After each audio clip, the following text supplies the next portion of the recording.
बाजार में रिकवरी की कोशिश तो है। निफ्टी और बैंक निफ्टी दोनों के दोनों ही हरे निशान में कारोबार कर रहे हैं। हालांकि जो रिकवरी हो रही थी बहुत ज्यादा रंग नहीं ला पा रही है। इस वक्त 20 अंक ऊपर आपको निफ्टी दिखेगा 22,474 के आसपास। हमने 22,500 के आसपास तक के भी आंकड़े देखे हैं निफ्टी में। निफ्टी बैंक की बात करें तो 75 अंक ऊपर है।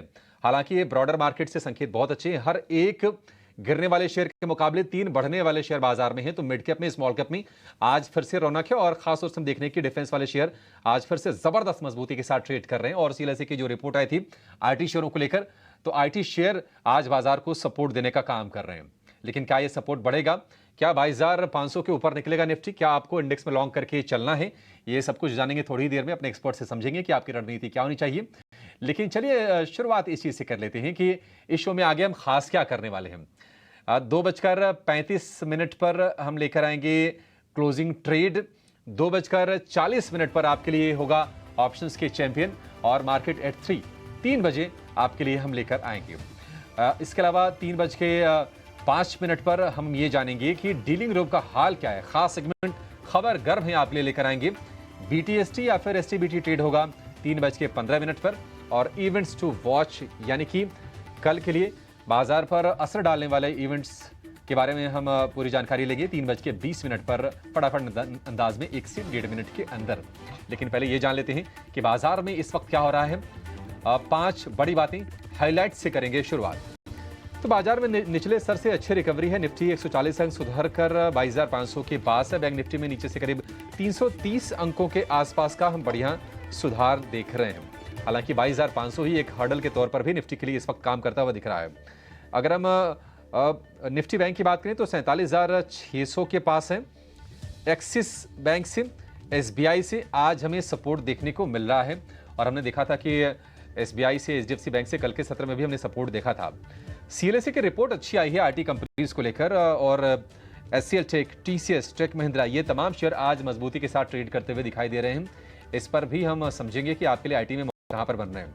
लेकिन पीएसयू बैंक, शिप बिल्डिंग में आप चाहे गार्डन रिच देखिए या फिर कोई और शेयर, तमाम शेयर 7 से 10-11% की मजबूती के साथ कारोबार करते हुए दिखाई दे रहे हैं। कोचिन शिपयार्ड में भी जबरदस्त मजबूती आज हमें देखने को मिल रही है। मेटल शेयरों में भी खरीदारी का रुख है। खासतौर से जो एफएनओ वाले शेयर हैं वहां पर ठीक ठाक हम रौनक देख रहे हैं। लेकिन real estate, FMCG, real estate में हम प्रॉफिट बुकिंग कहेंगे, इसको हम बिकवाली नहीं कहेंगे। और एफएमसीजी हम देख रहे हैं कि कंजम्पशन वाले जो शेयर हैं, नेस्ले में कमजोरी है। एमके की एक रिपोर्ट भी आई है, रिड्यूस की रेटिंग है, उसके चलते वहां पर हम देख रहे हैं कि कमजोरी बढ़ रही है। और चुनिंदा ऑटो शेयर आज कमजोरी के साथ ट्रेड करते हुए हमें दिखाई दे रहे हैं। तो आगे बढ़ेंगे और जरा एक बार आंकड़ों को समझ लेते हैं, वायदा के आंकड़ों को, क्योंकि निफ्टी बिल्कुल सपाट है 22,450 के आसपास है। और निफ्टी बैंक भी जो तेजी अभी हल्के फुल्के हो रही थी उसको गंवाकर बिल्कुल सपाट वो भी कारोबार कर रहा है। डिपे 22,450 के आसपास। आपने कहा था कि वही 500-550 के आसपास का हडल होगा, बिल्कुल उसी तरह की तर्ज पर हमने आज चाल देखी है। आखिरी के घंटे में आपको लगता है कोई पुल बैक होगा इस लेवल से या फिर इसके आसपास ही क्लोजिंग होगी? देखिए, इसके आसपास की क्लोजिंग होनी चाहिए। देखिए, मार्केट के पास 2 चीज़ें हैं। मैंने फिर से आपको रिपीट कर दूं, सुबह वाली बात ही कि बाजार सपोर्ट तो अच्छे से बचा रहा है, लेकिन चलाने के लिए जो फ्यूल चाहिए वो फ्यूल मार्केट के पास नहीं है। वो फ्रेश लॉन्ग बिल्डअप से बनेगा, क्योंकि शॉर्ट कवरिंग आप खर्च कर चुके हो यहाँ तक आने में। आपके पास 2 हिस्से होते हैं बाजार को चलाने में, या तो आप ताज़ा खरीदारी से चलाओगे या तो आप शॉर्ट कवरिंग से चलाओगे। शॉर्ट कवरिंग से आप यहाँ तक ला चुके हो, ताज़ा खरीदारी के लिए आपको दम लगाना पड़ेगा, वो अभी एब्सेंट है। हालांकि बिल्डअप आज बना है। अगर आज आपको मैं फ्यूचर वाली प्लेट दिखा पाऊँ तो निफ्टी की बैंक फ्यूचर्स वाली प्लेट और बैंक निफ्टी की फ्यूचर वाली प्लेट, तो दोनों में जो ओपन इंटरेस्ट है वो कल के मुकाबले ज़्यादा है। और आज हमने एक और चीज़ किया है, आज हमने बड़े फॉल को गिफ्ट निफ्टी के उसको हमने एडजस्ट किया है। ये मार्केट ब्रेड्थ है। मैं एक फ्यूचर वाली प्लेट की बात बोलता हूँ जिसमें ओपन इंटरेस्ट लिखा हुआ आता है नीचे। खैर, ये मार्केट वाली भी आपने प्लेट फायर कर दी, 1 मिनट के लिए इसको भी रखो, ये भी बहुत काम की चीज़ है। सुबह आपको ध्यान होगा तो यहाँ पे 30-35 शेयर थे जो कि डिक्लाइंस में थे और करीब 120 से ज़्यादा शेयर्स थे डिक्लाइंस के अंदर और 30 शेयर थे एडवांसेस के अंदर। तो हमने कहा था कि बहुत ज़्यादा स्क्वीज़ नहीं कर पाओगे आप मार्केट को, और मार्केट एक पुल बैक देगा। पुल बैक तो दे दिया और अपने रेजिस्टेंस तक भी दे दिया। ये आप जो देख पा रहे हैं फ्यूचर वाली प्लेट, इसमें देख रहे हैं कि 2% का ओपन इंटरेस्ट एडिशन है सिर्फ। लेकिन अगर आप अच्छा, ऊपर में एक और पॉइंट भी नोटिस कर रहा है, वो है प्रीमियम्स। प्रीमियम अभी भी हाई है, 100 पॉइंट के ऊपर के प्रीमियम है। टिपिकली जब भी हम सीरीज़ के अंदर आते हैं तो 100 पॉइंट से ऊपर ज़्यादा का प्रीमियम लेके आते हैं। लेकिन उसके बाद वो प्रीमियम एडजस्ट करवाता है कि हमारी इच्छा शक्ति कितनी है, तो वो अभी भी हाई बनी हुई है। इसलिए आप देख पा रहे हो हम गिर नहीं रहे हैं और किसी भी डिप को हम बार बार बॉट कर रहे हैं। और कल और आज दोनों दिन आपने देखा, दोनों दिन ओपनिंग आपकी स्ट्रांग नहीं हुई थी, लेकिन क्लोजिंग आपकी ठीक हो रही थी। आते हैं एक बैंक निफ्टी वाले पॉइंट्स पे। बैंक निफ्टी के अंदर धीरे धीरे करके आपको स्थिति थोड़ी बेहतर होती हुई दिखेगी और 7% का ओपन इंटरेस्ट एडिशन है। वो वापस प्लेट दिखाई जहाँ पे निफ्टी फ्यूचर लिखा है, पे बैंक निफ्टी फ्यूचर की प्लेट आएगी। इसके अंदर HDFC का रोल बहुत इंपॉर्टेंट है। आज जब हम सुबह आपसे जिक्र कर रहे थे कि 11 शेयर ऐसे हैं फ्यूचर्स के अंदर, ये आप देख रहे होंगे 7% का ओपन इंटरेस्ट है और परसेंटेज में भी कम गिरावट है और कभी कोई बड़ी बात नहीं है अभी ये हरे निशान में आ जाए और ऊपर 300 पॉइंट का प्रीमियम है। तो बैंक निफ्टी के अंदर हमारा जो कॉन्फिडेंस हाई था वो सारे का सारा डाटा ड्रिवन था। सुबह जब 11 शेयर रेड में थे तब हमने एक बात आपके सामने बहुत रखी थी कि ये छटक के शेयर इस तरफ ज़रूर आएंगे और वो आए। अब आप 11-12 शेयरों में से 7 शेयर लाल निशान में है, 5 शेयर हरे निशान में आए, जिसमें एक्सिस आ गया, SBI आ गया, PNB आ गया, बैंक ऑफ बड़ौदा आ गया, सरकारी खेमा आ गया, बट निजी खेमे के 2-4 शेयर अभी भी इस तरफ है, इसलिए आप तेज़ मोमेंटम नहीं देख पा रहे हो। एक और चीज़ मार्केट के अंदर मैं आपको नोटिस कराता हूँ, मार्केट में सिर्फ एक चर्निंग हो रही है साइडवेज कंसोलिडेशन की, ये टाइम वाइज करेक्शन है। आपको कोई भी डिप मिलता, आप दो हिस्सों में लोग हैं। पहला, जिनके पास पोजीशन रोल होके आई हैं उनको तो कोई चिंता की बात ही नहीं हो, तो ट्रेल लगाओ, स्टॉप लॉस लगाओ और नीचे भी आ जाएगा तो ऊपर चला जाएगा। लेकिन जिनको एंट्री करनी है ना, उनको डिप्स के इस्तेमाल करने पड़ रहे हैं। तो आज जैसे आपको सुबह डिप मिला, आपने बॉट किया तो आप बेनिफिट में आ गए। हो सकता है कल भी आपको मिले, ऐसा नहीं मैं कह रहा आज ही आज में मिले, हो सकता है कल भी आपको मिले। आप प्रिपेयर रहिए। आज हमने बैंक निफ्टी आपको दिलवाया था सुबह, अगर आपको ध्यान होगा तो हमने कहा था 47,300 पे एक लॉट ले लो, एक लॉट 150 पे लेंगे, एक लॉट 47,000 पे लेंगे हम। तो एक लॉट से ही आज हमने करीब करीब 150 पॉइंट या 200 पॉइंट के गेन में हैं, तो उनसे इनफैक्ट थोड़ा और ज़्यादा पॉइंट्स के गेन में आ गए अब तो 300 पॉइंट के गेन में आ गए मोटा मोटी, अगर आप देखेंगे तो रफ बैंक निफ्टी में। तो इसी तरह से आपको काम करना है, कोई हड़बड़ाहट नहीं करनी, कोई जल्दबाजी नहीं करनी, मार्केट को रेंज में रखना है, जहाँ पे स्ट्रेंथ दिखे वहाँ पे बाय करना है, बाइंग ऑन डिप्स करना है, एवरेज जल्दी जल्दी नहीं करना, हल्के हाथ से काम करना है। 20% ज़्यादा पोजीशन रखना नहीं है आपको, 40% आप स्टॉक्स में रखो। आज सुबह एक एक्सपर्ट आए थे, वो भी यही बात बोल रहे थे कि आप इंडाइसिस के मुकाबले अगर आप स्टॉक्स में देखोगे तो ज़्यादा बड़ा मूवमेंट आएगा। वो आज नहीं आए थे, इनफैक्ट कल आए थे, गौतम शाह, आपको याद होगा, पहले आंसर में यही बात बता रहे थे आपको वो। तो इसलिए स्टॉक्स में प्रोपोर्शनेटली 40% से ज़्यादा अमाउंट रख लो आप, और थोड़ा कैश में रखो, और इंडाइसिस में सिर्फ 20% पैसा रखो। ये मोटा मोटी एनालिसिस है। एक और चीज़ मैं कहता हूँ, इंडिया विक्स ना 11.5 का है, ये आपको बोर करेगा अभी और भी, जब तक ये 12.5-13 तक नहीं आता ना, मार्केट के अंदर बहुत तेज़ वॉलिटिलिटी के साथ शेयर ऊपर आएंगे, ऐसा चांसेस कम है। तो इसलिए इंडाइसिस में छोटे छोटे प्रॉफिट बुक करने की आदत डालो, नहीं तो फिर शांति से ट्रेल करने के लिए बैठे रहो बस। ठीक है, ये पूरी की पूरी रणनीति हो गई है। अपने एक्सपर्ट्स को जोड़ लेते हैं। हमारे साथ हैं फंडामेंटल एक्सपर्ट विवेक कारवा हैं, कपिल शाह जुड़ गए हैं, वैशाली पारेख हैं और सुदीप शाह हैं। आप सभी का बहुत शुक्रिया समय देने के लिए, स्वागत है टी9 स्वदेश पर। और चलिए फटाफट शुरुआत कर लेते हैं अब क्लोजिंग ट्रेड की।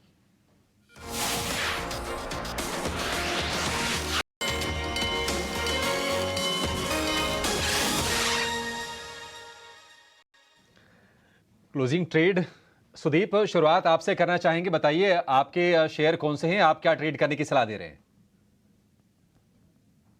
नमस्कार, गुड आफ्टरनून डिम्पी और अभिषेक।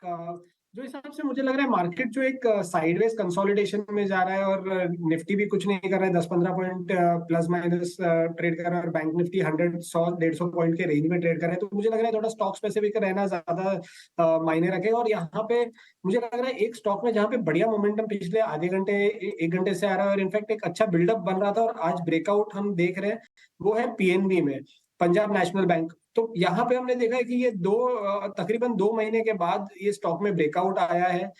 116 से लेके 130-131 के रेंज में स्टॉक ट्रेड कर रहा था 2 महीने से, और आज यहाँ पे एक वॉल्यूम बेस्ड ब्रेकआउट आ रहा है और OI में भी हमें बढ़ोतरी दिख रही है और ऑल टाइम ऑलमोस्ट ये अपने पिछले कई सालों के हाईएस्ट लेवल्स पे है। तो मुझे लग रहा है यहाँ पे PNB में एक अच्छा मोमेंटम बना हुआ है, मूविंग एवरेजेस भी सपोर्ट कर रही है। तो 128 के स्टॉप लॉस से 140 का टारगेट मुझे लग रहा है PNB में आ सकता है, या और 140 के ऊपर सस्टेन करने पर ये शायद से हम टारगेट को और आगे रिवाइज भी कर लें। और दूसरा स्टॉक है वो एक कैश सेगमेंट से है, वो है वरुण बेवरेजेस लिमिटेड, VBL। तो वीबीएल में ये जो हमने देखा है पिछले 1.5-2 साल से, मार्च 2022 से 350 रुपए से एक बार 1550 तक स्टॉक, ये पिछले 2 साल में स्टॉक ने रैली किया। उसके बाद 1.5-2 महीने से स्टॉक कंसोलिडेट कर रहा था 1300, 1350 और 1430 के बीच में, 1430, 1440 के बीच में।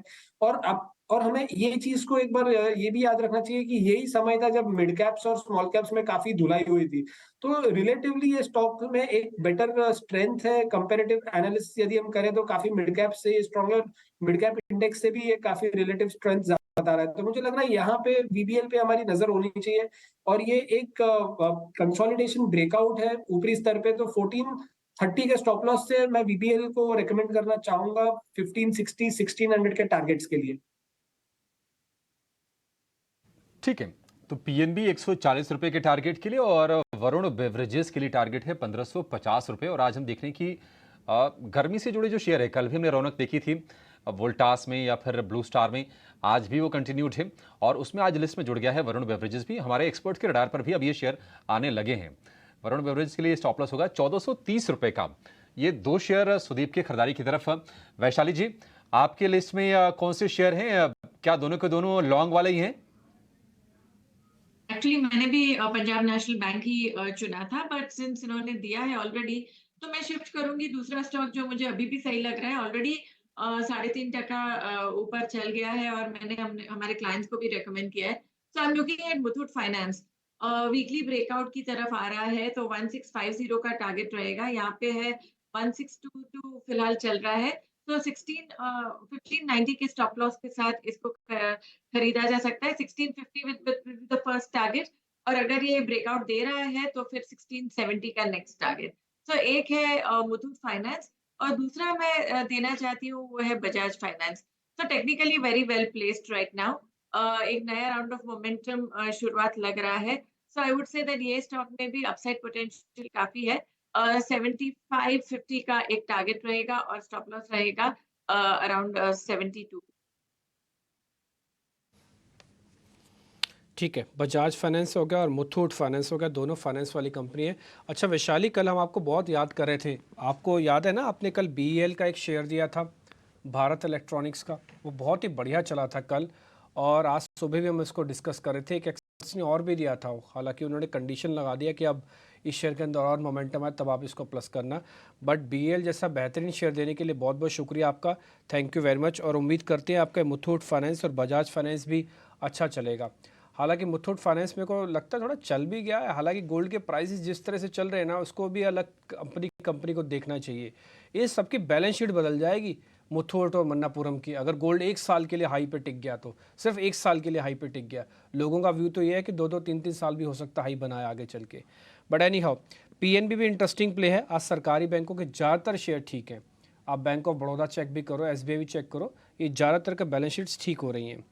कपिल से ले लेते हैं ट्रेड, फिर विवेक सर से भी करेंगे बातचीत। कपिल जी, आपके ट्रेड कौन से हैं? बेसिकली मार्केट पिछले 4 दिनों से 22,500 के लेवल में तो रेजिस्ट कर रहा है, लेकिन हम स्मॉल कैप के इंडेक्स को देखते हैं तो लगातार 4 दिनों से स्मॉल कैप इंडेक्स ऊपर है और अभी भी स्मॉल कैप 1% से ऊपर है। तो मेरा चुनाव स्मॉल कैप सेक्टर से ही रहेगा। तो यहाँ पे मेरा पहला स्टॉक आता है प्राज इंडस्ट्रीज का, और 548 के लेवल पे चल रहा है। अच्छा सा बेस बना के थोड़ा सा पॉज लिया था, आज इसका एक बुलिश कंटिन्यूएशन साइन देखने मिल रहा है। तो 548, 547 के लेवल के यहाँ पे बाय बनता है। 538 का स्टॉप लॉस रहेगा और ऊपर में टारगेट मुझे 570 के देखने मिल सकते हैं। और इसके साथ में ही एग्रो केमिकल स्टॉक्स में भी एक अच्छा खासा ट्रैक्शन हमें देखने मिल रहा है। तो यहाँ पे रैलीज एक खरा उतर रहा है मेरे एनालिसिस में। तो 273 के लेवल के यहाँ पे बाय का व्यू बनता है, 262 का स्टॉप लॉस रहेगा और ऊपर में 290 के टारगेट देखने मिल सकते हैं। कपिल, आपका ये रैलीज इंडिया काफ़ी इंटरेस्टिंग है, कल भी हमने इसके बारे में जिक्र किया था और आज भी हम इसको सुबह नोटिस करवा रहे थे। एक्चुअली क्या ना, केमिकल्स वाली जितनी भी कंपनीज़ हैं, वैसे by the way Tata group की कंपनी है, कुछ कंपनीज ऐसे जिनके आगे टाटा नहीं लिखा हुआ, तो उसमें से एक ये भी है, इसलिए लोग जल्दी जल्दी नोटिस नहीं कर पाते। तो पहला पॉइंट तो ये। दूसरा पॉइंट ये कि सेक्टर का पूरा रीस्ट्रक्चरिंग वापस से हो सकती है, क्योंकि पिछला साल इनका बहुत अच्छा नहीं गया। आप एसआरएफ को चेक करो, आप टाटा केमिकल्स को चेक करो, आप रैलीज इंडिया को चेक करो, आप चंबल फर्टिलाइज़र आज देखो, आप फिर से दीपक नाइट्रेट वापस से ऊपर आने लगेगा आपको, है ना। तो कुछ एक ऐसे शेयर्स हैं वापस से एक्टिव हो रहे हैं, तो इसका बेनिफिशियरी ये हो सकता है। पराज इंडस्ट्रीज़ भी इंटरेस्टिंग है, ऑल दो वैसे भी शुगर शेयर्स भी आपके चल ही रहे हैं, तो दोनों शेयर्स आपके हमारे पास हो गए हैं। ठीक जी, तीनों एक्सपर्ट्स के आपको 2-2 ट्रेड अगर मैं जोड़ दूं तो 6 सौदे आपको मिले हैं। सभी के सभी हम एक बार वापस से स्क्रीन पे दिखा देते हैं ताकि किसी से कोई मिस ना हो और कोई ट्रेड छूटे नहीं। और साथ ही साथ इनमें से कोई भी सेल कॉल नहीं है, सब बाय की कॉल्स हैं। टिपिकली मिड कैप में से हैं, कुछ बड़ा शेयर अभी तक तो ऐसा कुछ दिख नहीं रहा है। आगे बढ़ें, अब जरा विवेक जी से ज़रा पता कर लेते हैं। विवेक सर, अलग अलग सेगमेंट्स में ना न्यूज़ फ्लो काफ़ी तेज़ी से बढ़ा है। जैसे आप लिकर स्पेस की कंपनी देखेंगे तो उनमें अब खबरें स्पीड से आने लगी हैं कि कई का एक्सपेंशन हो रहा है, कईयों को लाइसेंस मिल रहा है। फिर जब गर्मी की खबर आई तो वीबीएल के साथ साथ यूबीएल का भी कल दिन अच्छा था। तो यार लिकर स्पेस पे आपका टेक क्या है? आपको लगता है इन कंपनीज की री रेटिंग हो सकती है ठीक चुनावों की वोटिंग से पहले? देखिए डीपी जी, पहले तो ये सवाल आप अगर फ्राइडे पूछते तो बहुत अच्छा होता, मूड भी बन जाता थोड़ा। लेकिन हाँ, ओवरऑल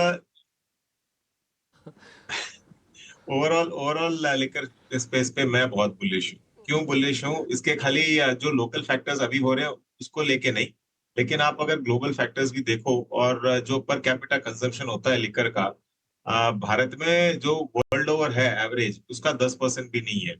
और पर्टिकुलरली आप अगर बियर जो सेगमेंट है जो आप अभी स्क्रीन पे दिखा रहे हो, यूनाइटेड ब्रूवरीज, और उसके अलावा जो वाइन सेगमेंट है, एक ही कंपनी लिस्टेड है अपने मार्केट में, तो इनका कंजम्पशन भी बहुत ही मिनिमल है। तो मुझे लगता है कि इस स्पेस में आपको पक्का बने हुए रहना चाहिए। और दूसरी बात जो आप बोल रहे थे कि यहाँ पे हलचल हो रही है, देखिए एक तरीके का बहुत स्टिमुलस पैकेज होता है इस सेगमेंट के लिए, इलेक्शंस। और अभी इलेक्शंस चल रहे हैं, तो इसकी खपत जो लिकर स्पेस की खपत है ये आपको बढ़ती हुई दिखेगी इस क्वार्टर में। और मुझे लगता है कि अगले क्वार्टर में इसका आपको रिजल्ट भी देखने को मिलेगा। तो मैं काफी बुलिश हूँ अभी भी यूनाइटेड ब्रूवरीज और यूनाइटेड स्पिरिट्स, ये दोनों दिग्गज कंपनीज है इस स्पेस की। और जो यूनाइटेड स्पिरिट्स है, एक जमाने में विजय माल्या की कंपनी मानते थे लोग, अभी भी काफी लोग मानते हैं, लेकिन उनकी नहीं है अब। और ये ओन्ड बाय ब्रूवरीज है, ओन्ड बाय हेनिकन, और वो है Diageo India. Almost debt free companies है दोनों के दोनों। तो बहुत मुझे लगता है कि लॉन्ग टर्म के लिए आपको इसको जरूर लेना चाहिए, बहुत अच्छा स्पेस है ये।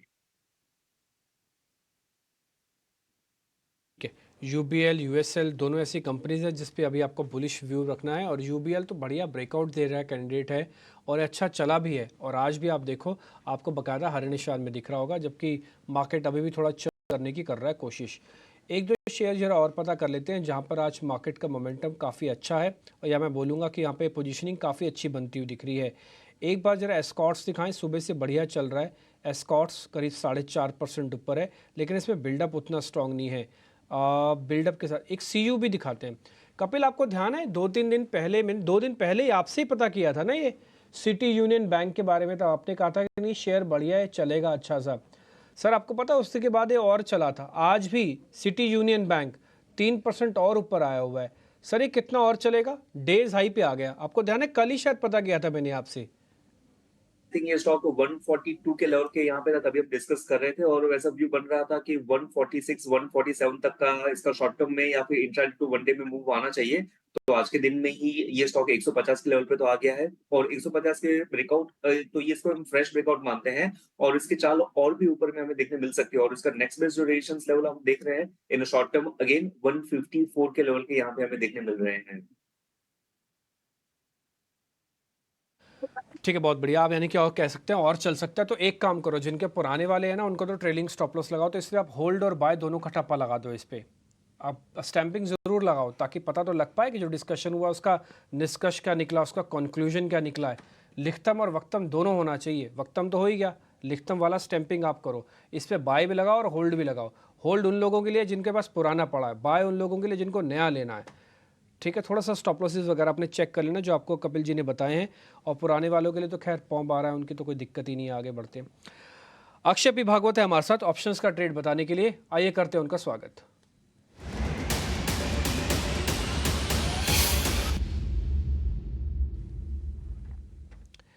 अक्षय जी बताइए, कोई स्टॉक्स ही है जिसका ऑप्शन देना चाहते हैं या फिर इंडेक्स का दोगे आप? जी, गुड आफ्टरनून डिम्पी जी। स्टॉक्स ही है, तो ऑप्शंस के चैंपियन के लिए स्टॉक चुना है आईटीसी। जो करंट मार्केट प्राइस है 427 के आसपास है और टेक्निकल्स और डेरिवेटिव्स के द्वारा टारगेट प्रोजेक्शन बनता हुआ दिख रहा है 440 प्लस की अप्रैल सीरीज में। तो उसके चलते आपको डीप ओटीएम कॉल बाय करनी है 440 स्ट्राइक की अप्रैल एक्सपायरी की, करीबन 3.5 रुपीज, ₹3.5 के प्रीमियम में ट्रेड हो रही है वो। इसका टारगेट बनेगा फर्स्ट टारगेट ₹6 का, सेकेंड टारगेट करीबन ₹7 का, स्टॉप लॉस बनेगा ₹1 on the premium, lot size ITC का है 1600 का। तो एब्सोल्यूट प्रॉफिट पोटेंशियल टारगेट और स्टॉप लॉस के हिसाब से बनेगा अप्रोक्सीमेटली ₹4,800 का प्रॉफिट और ₹2,600 का रिस्क। ये ₹3.5 से लेके ₹2.25 यानी कि एवरेज ₹3 लिख दो सर। ये फिर जी सर, 25-25 पैसे की कैलकुलेशन डली हुई है, ₹3 डाल दो राउंड फिगर में। जी जी ठीक है ना, हाँ, कोई 25-25 पैसे की कैलकुलेशन ना फिर होगी नहीं। ₹3 डाल देते हैं, बाय रेट डालो इसके अंदर, आप 440 की कॉल खरीदें, @3 कर दो, ये 0.5 हाइफन 2.75 सब हटा दो, याद भी नहीं रहेगा इतना। तो आप ₹3 में लो इसको, ₹6 से ₹7 का टारगेट है, ₹1 का स्टॉप लॉस है। आपको एक कॉल हमने साफ भी कर दी आपके लिए। दूसरा पॉइंट, ये आपको लग रहा होगा एक्सरसाइज प्राइस छोटा है ₹3 का तो मैं ज़्यादा ले लेता हूँ, ज़्यादा वादा के चक्कर में मत रहना आप जो भी लेना अपना फाइनेंशियल डिसिप्लिन से लेना। भले एक लॉट से प्रॉफिट आए लेकिन अभी एक ही लॉट का लो आप, अगर आपकी कैपेसिटी है तो। इसलिए एक्सरसाइज प्राइस में कई बार आदमी का मन ज़्यादा करता है कि पोजीशन ज़्यादा ले लेता हूँ, ज़्यादा वादा देख के लेना बॉस। हाँ, 440 की कॉल है, अच्छा बढ़िया डिफेंसिव ट्रेड है, स्ट्राइक बढ़िया है 440 की, और ₹1 का स्टॉप लॉस भी आपके पास है। अक्षय जी बहुत शुक्रिया, थैंक यू वेरी मच समय देने के लिए। छोटा सा ब्रेक के बाद लौट रहे हैं, चारों मेहमान हमारे साथ बने हुए हैं।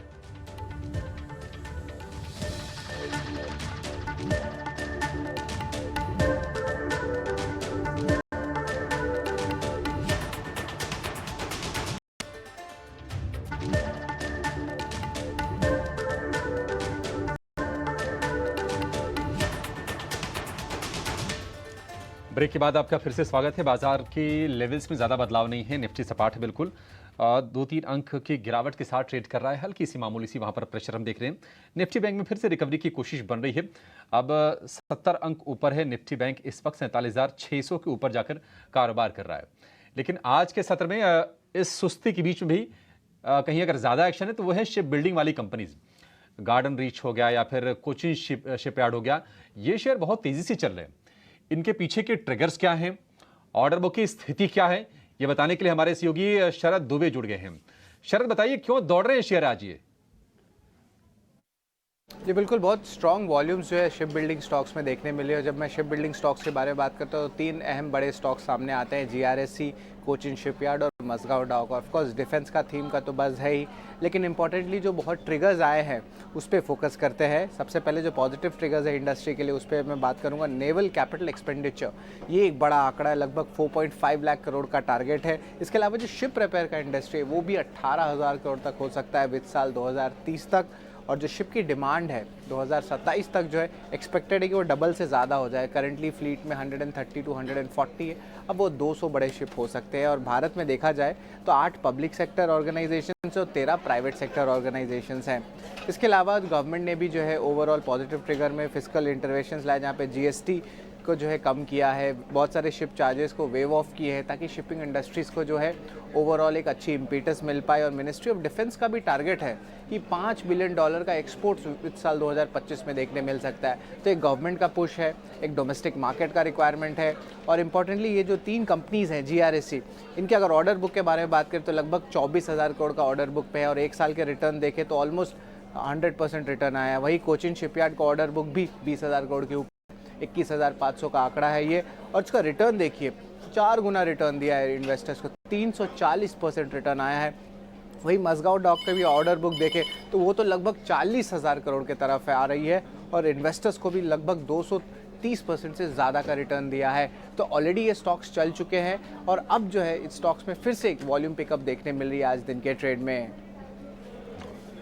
ठीक है, शुक्रिया शरद। तो ये शेयर चले भी खूब हैं और ऑर्डर बुक का ट्रिगर भी है, रिकॉर्ड हाई से बन रहे हैं। इस पर विवेक जी आपसे व्यू जानना चाहेंगे, ये तीनों जो शिप बिल्डिंग वाली जो कंपनीज है डिफेंस से जुड़ी हुई, आपकी पसंद क्या है? हालांकि आपसे कई बार चर्चा हो चुकी है, लेकिन फिर से एक बार जानना चाहेंगे, इनमें से अगर एक चुनना हो, अगर जहां पर आपको पोटेंशियल आगे के लिए अच्छा दिख रहा हो, वो कौन सा शेयर होगा?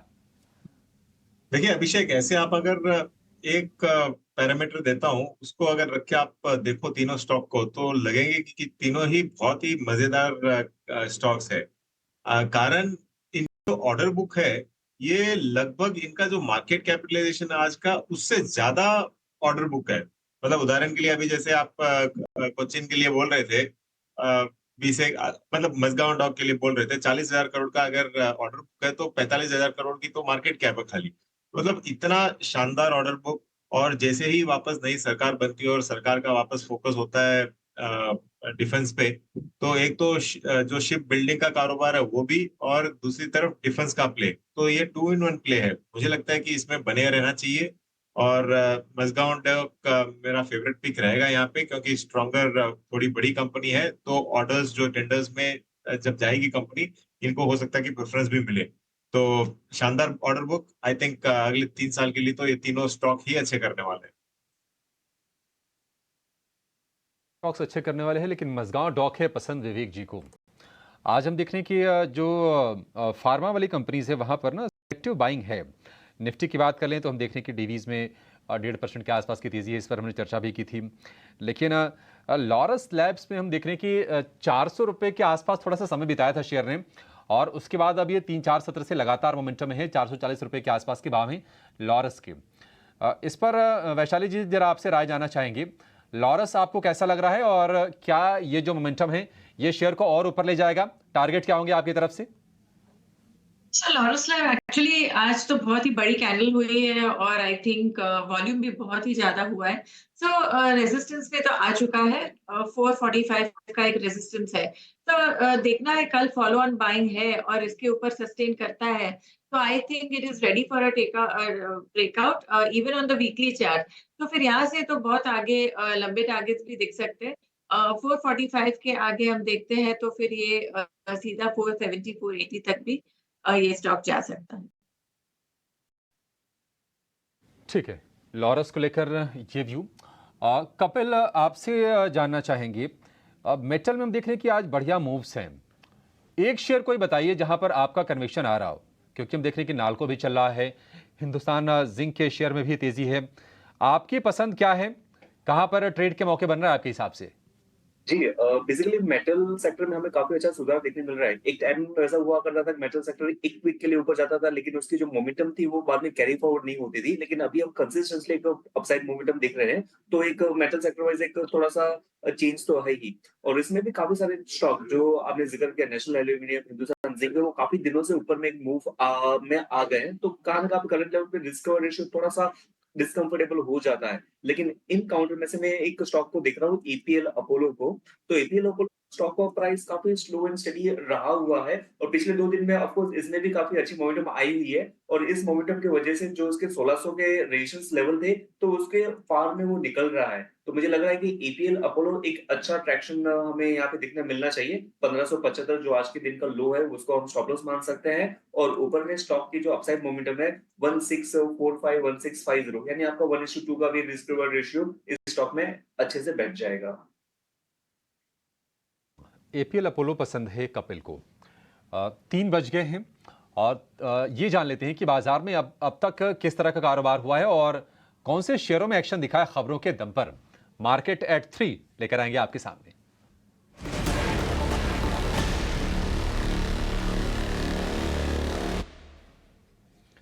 और मार्केट एट 3 लेकर हमारे साथ रोज की तरह जुड़ गए हैं हमारे सहयोगी गौरव जावलेकर। गौरव, बताइए कहां पर एक्शन हो रहा है, कौन से शेयर हैं आज फोकस में? जी हाँ, अगर आज हम बात करें कि शेयर्स के बारे में, तो सबसे पहले बात करते हैं आइनॉक्स इंडिया की, क्योंकि कंपनी को फिलहाल में एक पेटेंट जारी किया है गवर्नमेंट ऑफ इंडिया ने, जो कि क्रायोजेनिक फ्लूइड जो है उस कंटेनर्स, मतलब जिस कंटेनर में उसको रखते हैं उस कंटेनर्स से रिलेटेड रहेगा। और अगर हम कंपनी की बात करें तो जैसे कि हमें पता है कि कंपनी एक लार्जेस्ट एक्सपोर्टर है क्रायोजेनिक टैंक्स की इंडिया से, और इसी के चलते हुए अगर हम स्टॉक में भी बात करें तो एक तेज़ी देखने को मिली थी। ऑलमोस्ट 3 to 4% से भी ज़्यादा अपसाइड आज स्टॉक ने दिखाया है। अगली बात करते हैं टाटा मोटर्स की, क्योंकि ये जो न्यूज़ आ रही है जो कि चाइना से आ रही है, उसके मुताबिक चाइना ने फिलहाल में ही लोन रेशियो जो है उसमें कहीं पे घटावट की है कार्स के लिए। और इसी के चलते अगर हम टाटा मोटर्स की बात करें तो टाटा मोटर्स के सेल्स में 14 to 16% जो वॉल्यूम्स है वो जो है वो चाइना से आते हैं, और इसीलिए हमें इस शेयर में भी एक तेज़ी देखने को मिली थी। अगली बात करते हैं एनएलसी की, क्योंकि सूत्रों के मुताबिक कंपनी को अभी फिलहाल में ही प्लान कर रही है अपने रिन्यूएबल एसेट्स जो है वो बेचने की, और इस रिन्यूएबल एसेट की वैल्यू जो है वो तकरीबन 6,000 करोड़ की होने वाली है। और अगर हम बात करें शेयर प्राइस में भी तो इस न्यूज़ के बाद हमने देखा कि काफ़ी एक तेज़ी देखने को मिली थी शेयर में, और ये अगर न्यूज़ अगर आते रिन्यूएबल्स में अगर उनका सेल्स तो काफ़ी पॉजिटिव भी रह सकता है कंपनी के लिए आगे जाके। अगली बात करते हैं भारती एयरटेल की, और ये जो खबर है वो बेसिकली भारती हेक्साकॉम का जो आईपीओ है उसके वजह से है। तो जैसे हमने देखा कि भारती हेक्साकॉम आईपीओ के साथ आया है, आज ही उसने आईपीओ जो है वो चालू किया है। 4,275 करोड़ का ये जो आईपीओ है उसमें से 1,924 करोड़ जो है वो पहले से ही रेस कर चुका है एंकर इन्वेस्टर्स के तरफ से। और भारती एयरटेल इसलिए फोकस में है क्योंकि भारती एयरटेल 70% जो है इस कंपनी का स्टेक ओन करता है। हालांकि भारती एयरटेल कोई भी स्टेक इसमें से सेल नहीं करने वाला है, बट एक वैल्यू अनलॉकिंग जो है वो देखने को मिल सकती है भारती एयरटेल में। और इसके चलते हुए अगर हम स्टेक की बात करें तो लिस्टिंग के बाद तकरीबन 20,000 करोड़ का ये जो स्टेक है भारती एयरटेल का वो रह सकता है, जो कि आज के मार्केट कैप में 3% है भारती एयरटेल के, और इसीलिए इस स्टॉक में भी हमें तेज़ी देखने को मिली थी। और आखिर में बात करते हैं कई रिलायंस और ओएनजीसी जैसे कंपनी के, क्योंकि जैसे हमने देखा कि क्रूड में प्राइजेस में एक नया हाई लेवल्स रीच किया था आज के दिन में, और इसके चलते हुए कहीं पे ऐसे सूत्रों से जाना जाता है विंडफॉल टैक्स में बढ़ावत देखने को मिल सकती है। और इसी के चलते हुए रिलायंस और ओएनजीसी जो है इस पे भी फोकस बना रहेगा, क्योंकि विंडफॉल टैक्स अगर बढ़ा तो इन कंपनीज़ के लिए एक नेगेटिव खबर हो सकती है विंडफॉल टैक्स की वजह से। तो आगे जाके खबरों के बेसिस पे इन्हीं सब कंपनीज़ पे हमारी नज़र भी बनी रहेगी। ठीक है गौरव, बहुत शुक्रिया, थैंक यू वेरी मच ये सारी जानकारी देने के लिए। आगे बढ़े, ये तो सारी खबरें थी और खबरों के हिसाब से उसका मार्केट का रिएक्शन भी था। कुछ और स्टॉक्स भी है, ज़रा पता कर लेते हैं। आज मेरा कैश के स्टॉक्स भी काफ़ी अच्छे लग रहे हैं, वो ज़रा चेक करते हैं। हिमाद्री स्पेशलिटी एक बार ज़रा लेके आएंगे। हिमाद्री के नाम से कंपनी है, ये भी केमिकल से जुड़ी हुई है। ये करीब 4% ऊपर होनी चाहिए। एक बार ज़रा लेके आएँ तो स्क्रीन पर कपिल, एक बार ज़रा आप इसको चेक करें तो हिमाद्री स्पेशलिटी केमिकल्स के नाम से जुड़ी हुई कंपनी है। यस जी जी, HSCL भी इसको कहते हैं। स्टॉक प्राइस केमिकल स्टॉक्स में कुछ खासे अच्छे मोमेंटम नहीं देखने मिले हुए थे थोड़े टाइम पहले, तो उसकी वजह से स्टॉक में रिट्रेसमेंट तो आया हुआ था, लेकिन उस टाइम में भी HCL एक तरीके से आउट परफॉर्मेंस उसका बरकरार था, और आज भी स्टॉक का एक तिरछा डिक्लाइनिंग मोमेंटम खत्म होके पिछले 3 दिनों से काफी अच्छा मूव देखने मिल रहा है। 334 एक माइल्ड रेजिस्टेंस लेवल था, लेकिन वो अभी 336 के लेवल के यहाँ पे आ रहा है, और हम क्लोजिंग टाइम के काफी करीब है, और 334 के ऊपर क्लोजिंग देखने मिल जाते हैं तो फिर से हमें एक अपसाइड मोमेंटम देखने मिलता है, और वहां पे उसका ऊपर में नेक्स्ट बेस्ट रेजिस्टेंस कहाँ पे 362 पे है। केमिकल स्टॉक्स का काफी अंडर परफॉर्मेंस अभी रिपेयर हो रहा है, तो मुझे लग रहा है कि ये सेक्टर्स ट्रेडिंग पर्सपेक्टिव से काफी अच्छा बनेगा, तो बेशक HCL में एक मूव हम देख सकते हैं 362 की ओर। डन। तो आप ये कह रहे हैं कि थोड़ा और मोमेंटम इसके अंदर आ सकता है। आज यूटिलिटी वाली जो कंपनीज है, खासकर जिसमें आपको JSW एनर्जी मिलता है, अदानी पावर मिलता है, JP पावर मिलता है, आर पावर, ग्रीन पावर, मतलब पावर स्टॉक वाला हिस्सा, ये इंटरेस्टिंग है। एक इसमें कंपनी है INX ग्रीन, ये शायद सर्किट पे होगी, इसका 5% का सर्किट है, एक बार दिखाएंगे। INX ग्रीन के नाम से कंपनी होगी। इसमें मेरे हिसाब से शायद सर्किट होगा 5% का, मैं भी चेक कर देता हूँ इसको। विवेक सर, आप इस कंपनी को कवर करते हैं क्या, INX ग्रीन को? इसके बारे में है आपके पास डिटेल? 5% का सर्किट है इसका तो आज। तो देखिए डिम्पी जी, एक तो कंपनी ने जो कर्ज था इसका उसमें बहुत मतलब प्रीपे करके काफी कर्ज को घटाया है, तो उसके कारण स्टॉक एक तो अच्छा किया। दूसरी चीज, सरकार का फोकस बहुत था सोलर एनर्जी पे, और बाद में मतलब सरकार को भी रियलाइजेशन हुआ कि रात को सोलर चलता नहीं है, तो फिर विंड पे भी जोर पड़ा। तो इसके लिए आप देखोगे कि सुजलॉन और आइनॉक्स ग्रीन भी विंड एनर्जी में है, तो यहाँ पे आपको एक मोमेंटम दोनों स्टॉक्स में देखने को मिला है। जो जो ऊर्जा खपत है देश की, ये अगले 5 साल में हो सकता है कि डबल हो यहाँ से, ये एक अनुमान है। और इनफैक्ट 2-4 दिन पहले की न्यूज है, तमिलनाडु में ऑल टाइम हाई पे खपत हो रही है ऑलरेडी, मतलब जहाँ से मैं बिलोंग करता हूँ। तो ऐसे स्पेस मुझे लगता है कि स्टॉक और आगे चल के अच्छा करना चाहिए। शॉर्ट टर्म में ऑफकोर्स ओवर वैल्यूएशन लग रहा है, लेकिन ये इसका इंडिकेशन है कि आगे चल के इसके रिजल्ट्स बहुत अच्छे आएंगे। तो आइनॉक्स ग्रीन भी होल्ड रहेगा, इनफैक्ट सुजलॉन भी होल्ड रहेगा। दोनों ही स्पेस विंड एनर्जी पे मैं बुलिश हूँ।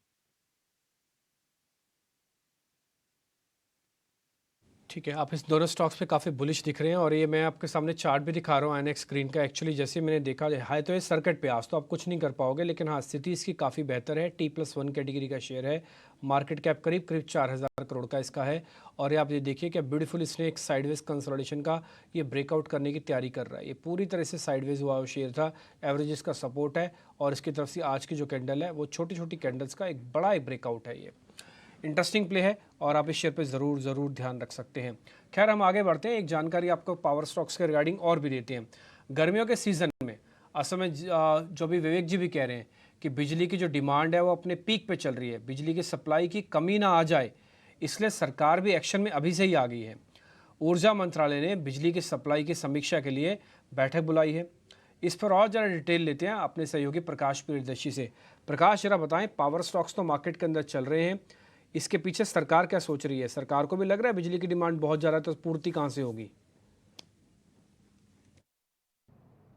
देखिए, गर्मियों की शुरुआत हो गई है और इस बार ये चुनावी मौसम भी है, लिहाजा सरकार के सामने इस वक्त सबसे बड़ी चुनौती है कि वो देश भर में पर्याप्त बिजली की सप्लाई सुनिश्चित करे ताकि पावर कट की स्थिति कहीं ना हो। लिहाजा ऊर्जा मंत्रालय ने तमाम स्टेक होल्डर्स के साथ एक अहम बैठक की है। इस बैठक में तमाम रणनीतियों पर चर्चा की गई है और कुछ अहम फैसले भी लिए गए हैं। जो सबसे इंपॉर्टेंट फैसला ऊर्जा मंत्रालय ने लिया है वो दरअसल imported coal based power plant के कॉन्टेक्स्ट में लिया है, जिसमें कि ऊर्जा मंत्रालय ने इलेक्ट्रिसिटी एक्ट के सेक्शन 11 का इस्तेमाल किया था। अब उसकी मियाद को बढ़ाकर सितंबर 2024 कर दिया गया है। इसका मतलब यह है कि वो तमाम पावर प्लांट जो कि इंपोर्टेड कोयले पर चल रहे हैं उन्हें सितंबर 2024 तक 100% कैपेसिटी के साथ ऑपरेट करना होगा। साथ ही साथ पावर जनरेशन कंपनीज को इस बात की इजाज़त दी गई है कि अगर उनके पास सरप्लस पावर है तो वो पावर एक्सचेंजेस के जरिए उसकी बिक्री कर सकती हैं। गैस बेस्ड पावर प्लांट के मसले में ये फैसला किया गया है कि कुछ क्षमता के गैस बेस्ड पावर प्लांट को ऑपरेशनलाइज किया जाएगा, खासकर क्रंच पीरियड के दौरान। और ऊर्जा मंत्रालय इस बात की फिजिबिलिटी भी तलाश कर रहा है कि क्या गैस बेस्ड पावर प्लांट के कॉन्टेक्स्ट में भी इलेक्ट्रिसिटी एक्ट के सेक्शन 11 का इस्तेमाल किया जा सकता है। ये काफ़ी सिग्निफिकेंट डेवलपमेंट है। साथ ही साथ सभी राज्यों को और पावर जनरेशन कंपनीज को इस बात का स्पष्ट निर्देश दिए गए हैं कि वो गर्मियों के सीजन में जो उनके पावर प्लांट्स का प्लान मेंटेनेंस होता है, जिस दौरान पावर प्लांट्स को शट डाउन किया जाता है, वो ना करें, बल्कि इसे मानसून सीजन में कर लें जब डिमांड में कमी आएगी। साथ ही साथ जो नॉन ऑपरेशनल पावर प्लांट्स हैं, करीब 5200 मेगावाट की कैपेसिटी के, जो कंसर्न पावर जनरेशन कंपनीज हैं, उनको ये निर्देश दिया गया है कि वो फिजिबिलिटी तलाशें कि कम से कम समय में उसको कैसे ऑपरेशनलाइज किया जाए। इसके अलावा ऊर्जा मंत्रालय ने ये भी फैसला लिया है कि जो कैप्टिव पावर जनरेशन प्लांट्स हैं उनके पास अगर सरप्लस पावर है उसका भी इस्तेमाल गर्मियों के सीजन में किया जाएगा। तो ये तमाम ऐसे डिसीजंस हैं जिस पर ऊर्जा मंत्रालय ने आगे बढ़ने का फैसला लिया है। मकसद ये है कि बिजली की पर्याप्त उपलब्धता जो है वो सुनिश्चित की जाए गर्मियों के सीजन में। ठीक है प्रकाश, बहुत शुक्रिया। आप पूरी बात तो सुन रहे होंगे, उसमें एक चीज़ तो बहुत साफ़ है, बिजली एकाएक पैदा नहीं होगी, इसके लिए बड़े प्लांट लगते हैं, समय लगता है। लेकिन हाँ, जहाँ पे बिजली एक्सेस है, सरप्लस पड़ी हुई है, वहाँ पे यूज़ नहीं हो रहा, उसकी ट्रेडिंग हो सकती है। ट्रेडिंग की एक कंपनी है IEX। हालांकि सरकार चाहती है कि और सारी छोटी मोटी नॉन लिस्टेड ट्रेडिंग कंपनीज को भी एक साथ कर दिया, यूनिफॉर्म कर दिया जाए, लेकिन अभी तक तो ऐसा नहीं है। तो इसलिए IEX का जो शेयर है ना वो बहुत इंपॉर्टेंस रखेगा। अब आप बिजली के प्रोडक्शन, रिडक्शन, डिस्ट्रीब्यूशन वो एक अलग चीज़ है, लेकिन IEX अपने आप में एक्सेस जोनर पे भी है, जहाँ इसका स्ट्रॉन्ग बेस है 120-140 वाली रेंज पे। वैशाली, आपको मैं चार्ट भी दिखाता हूँ, आपने भी देखे ही होंगे।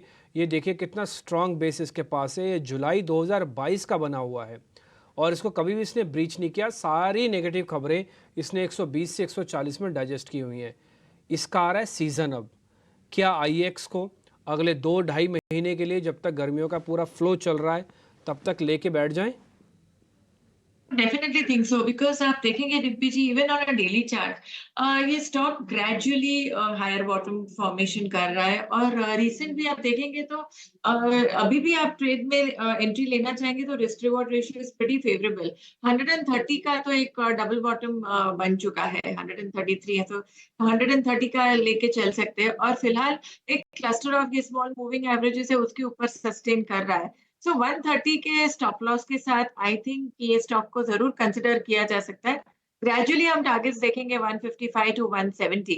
एक बार 172 173 के ऊपर सस्टेन करता है अगर, तो then it is out of the woods और एक रास्ता क्लियर बन जाता है हायर टारगेट्स के लिए। सो ये लेवल पे मेरे हिसाब से जरूर एक फेवरेबल ट्रेड बन रहा है, कंसिडर किया जा सकता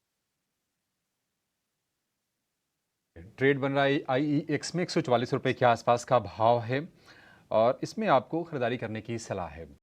पीएनबी को जरा स्क्रीन पर लेकर आइए। पीएनबी को लेकर सुदीप का कन्विक्शन था, हालांकि उन्होंने 140 रुपए के टारगेट दिए थे, लेकिन इस वक्त दिन के ऊपरी स्तर पर यह शेयर कारोबार कर रहा था और वैशाली जी ने बैक टू बैक कहा था कि नहीं ये शेयर मुझे ही पसंद है, हालांकि उन्होंने अपना शेयर बदल दिया था। लेकिन अब देखिए करीब 7% ऊपर जाकर 135 रुपए के ऊपर दिन के ऊपरी स्तर के आसपास जाकर यह शेयर कारोबार कर रहा है।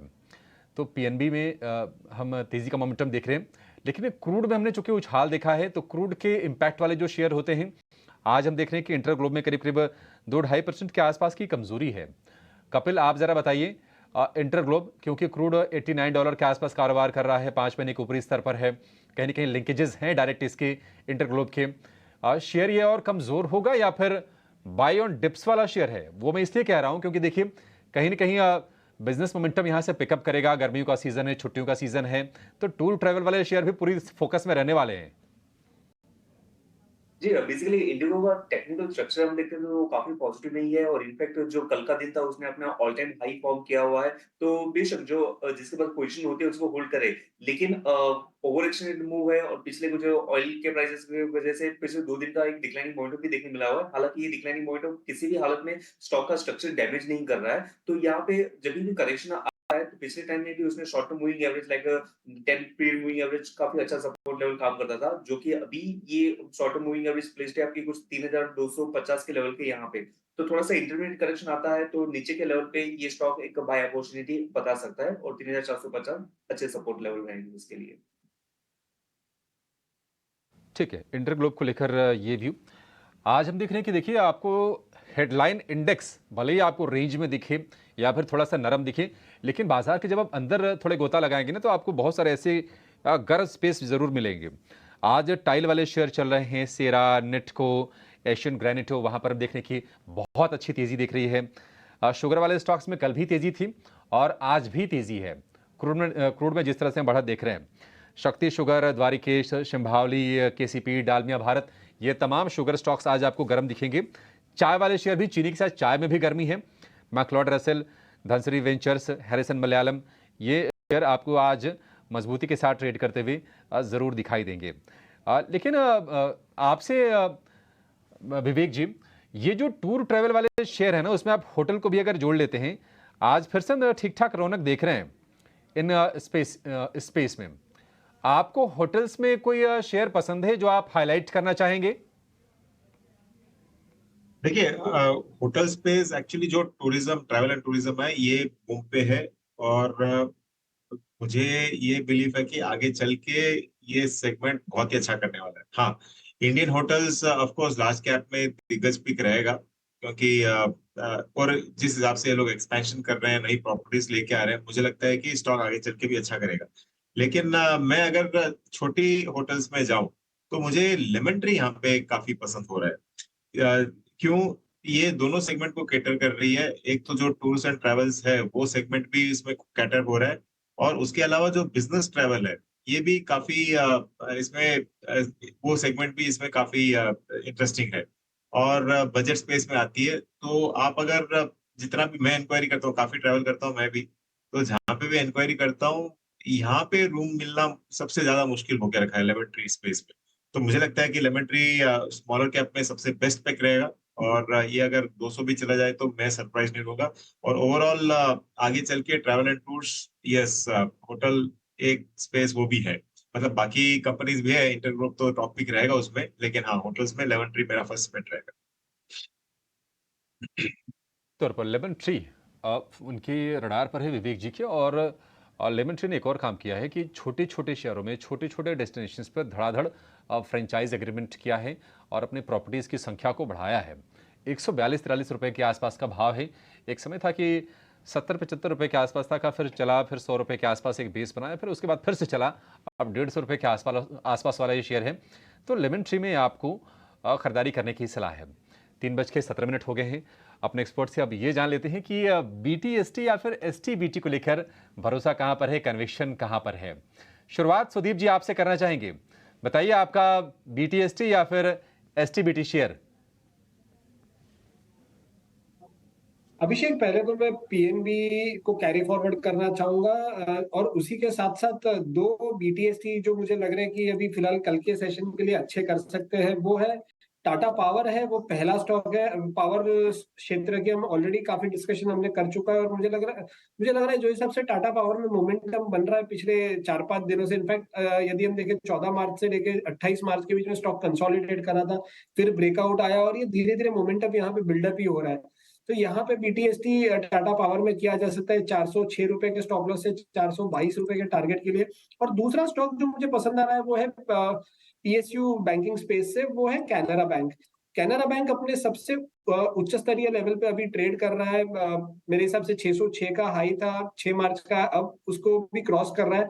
तो यहाँ पे पिछले 4 दिन से जो higher top higher bottom formation हो रहा है और PSU बैंकिंग में जो तेजी है, उसके चलते मुझे लग रहा है 597 के स्टॉप लॉस से कैनरा बैंक को हम 625 के टारगेट के लिए अगले 2 से 3 दिन के लिए बाय कर सकते हैं। शायद से BTST में बुक ना हो, थोड़ा कंसोलिडेट भी करे एक आध दिन, पर यहाँ पे व्यू और मोमेंटम दोनों पॉजिटिव है।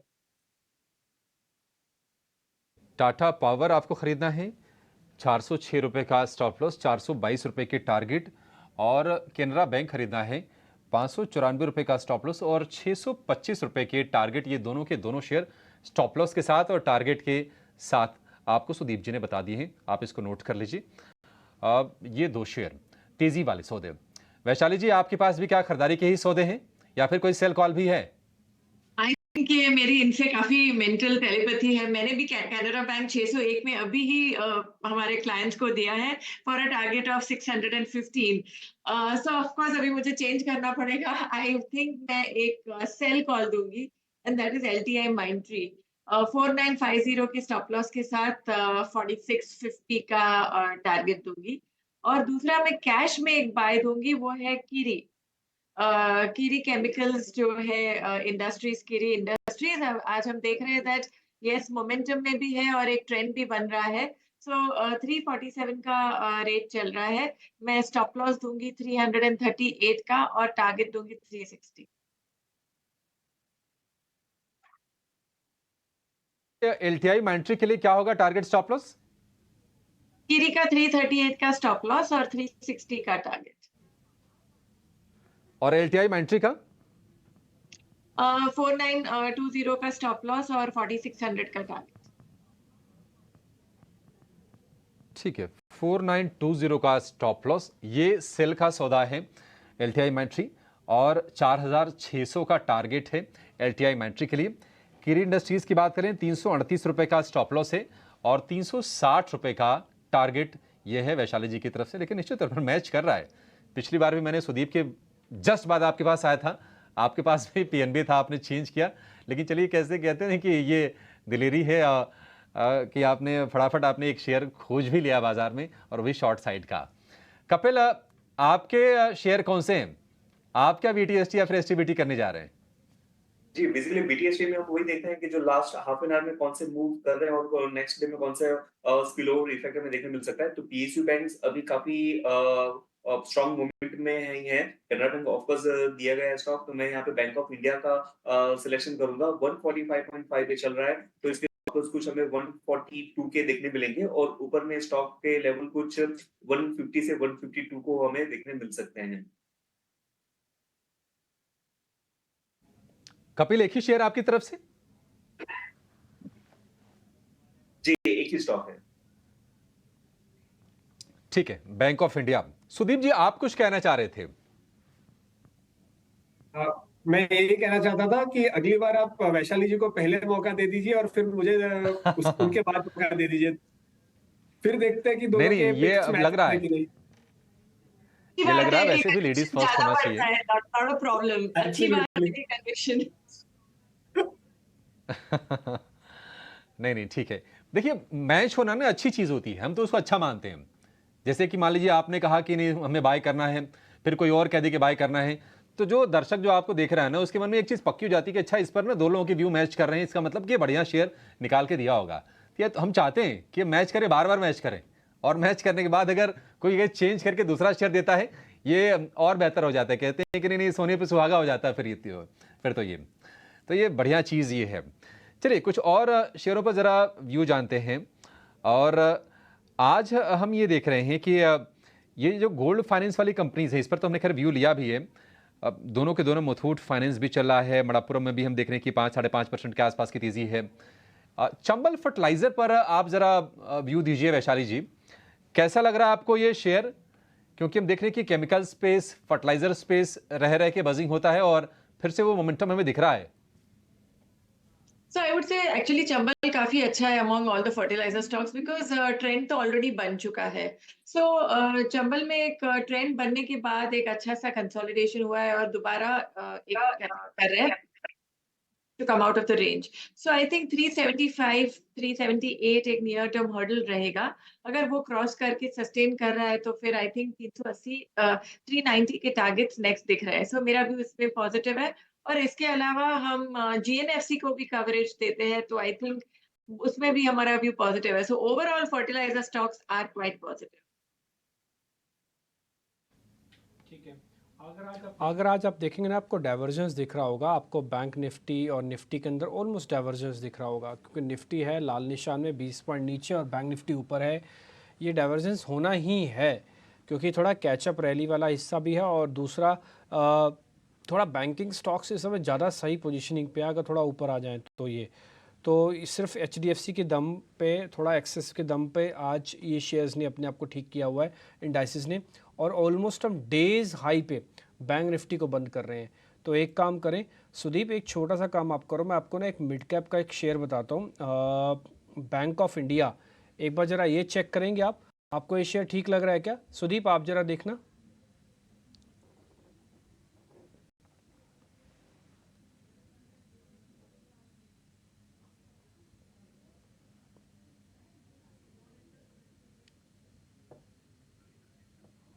जी डिम्पी जी, बैंक ऑफ इंडिया एक काम करते हैं फिर हाँ आ गया आपको।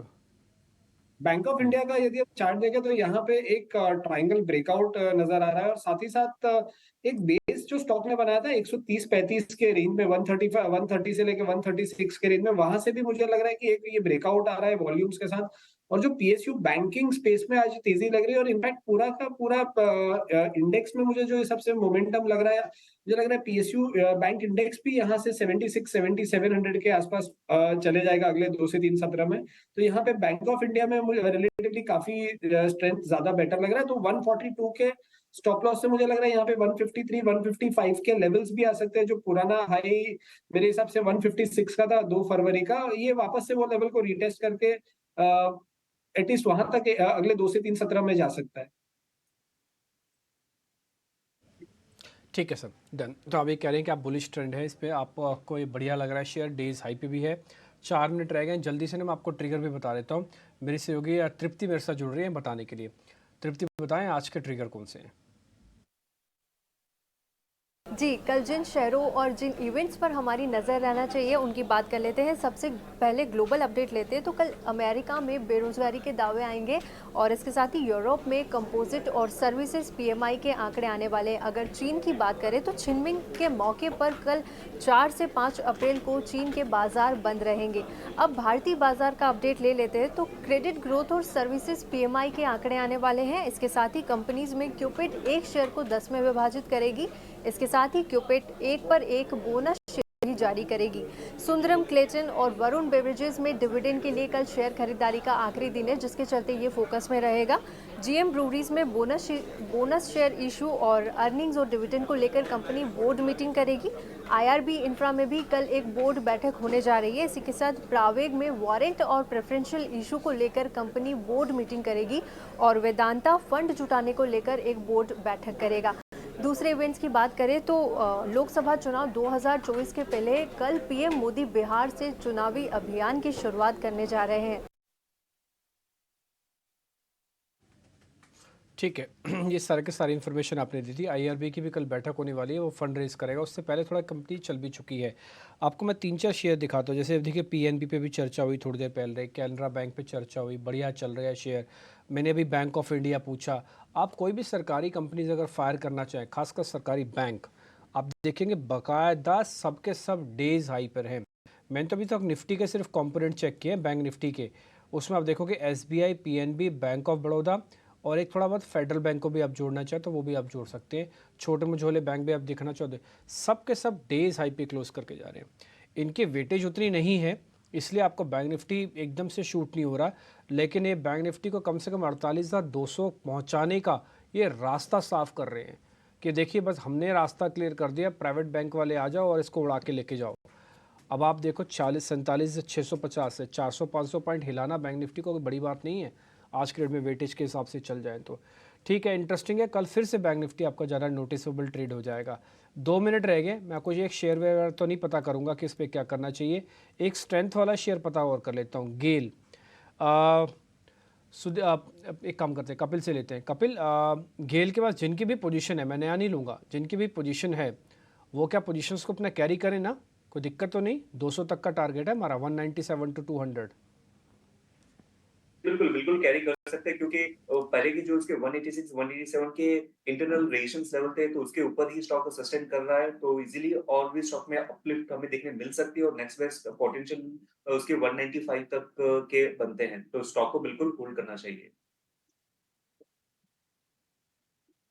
पहले भी 195 से घूम के आया था, 197 से इनफैक्ट ये घूम के आ गया था और उसके बाद इसने डीप कट लगाया तो 165 तक चला गया था और अब फिर से ये 190 पे आ गया है। तो इस शेयर को थोड़ा ध्यान रखिएगा, ये वापस से उसी जगह पर जा रहा है जहाँ पे इसका रेजिस्टेंस है।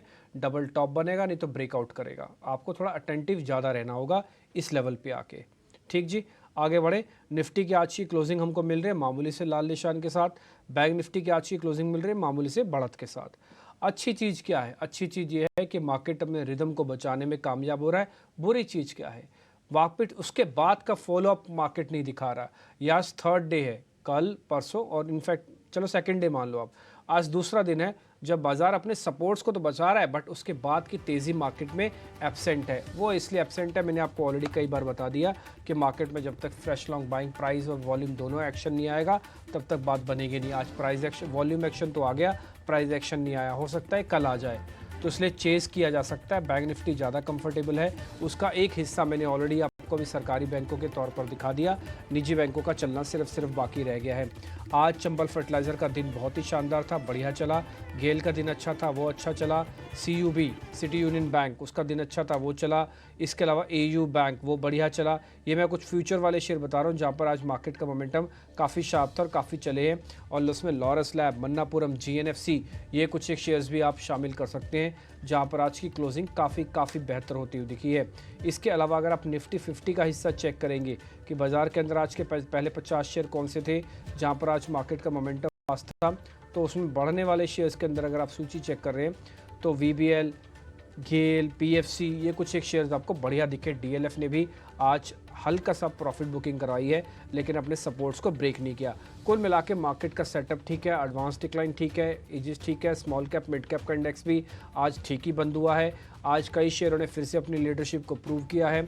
सिर्फ और सिर्फ प्राइस एक्शन थोड़ा सा बाकी रह गया है, वो हो सकता है निफ्टी और बैंक निफ्टी कल 1-2 दिन में पूरा कर दें। और फिर भी मैं आपको बोलूँगा 20% इंडाइसिस से ज़्यादा पैसा मत रखिएगा। इंडाइसिस को अलग तरीके से चलना है, वो पूरे बाजार को लेकर चलना है। लेकिन अगर आपको स्टॉक्स पकड़ में आते हैं तो आप स्टॉक्स में खेलिए, वहाँ पे काफ़ी स्ट्रॉन्ग मूव है। ये मन्नापुरम, मुथूट, लॉरस लैब, ये ऐसा नहीं आज ही डिस्कस हुए हैं, ये कल परसों भी डिस्कस हुए हैं। आप इसी से अंदाज़ा लगा सकते हैं कि शेयर का चुनाव थोड़ा प्री होकर हम आपके सामने रखने की कोशिश करते हैं। विशाली शुक्रिया आपका, सुदीप शुक्रिया आपका, कपिल आपका भी बहुत बहुत शुक्रिया, थैंक यू वेरी मच आज कार्यक्रम में जुड़ने के लिए। विवेक सर आपका भी बहुत बहुत शुक्रिया, थैंक यू वेरी मच, आपने आज टाइम निकाला, अच्छे से आप सबसे आज चर्चा हुई है। मेरे को और अभिषेक को इजाज़त दे सकते हैं, नमस्कार।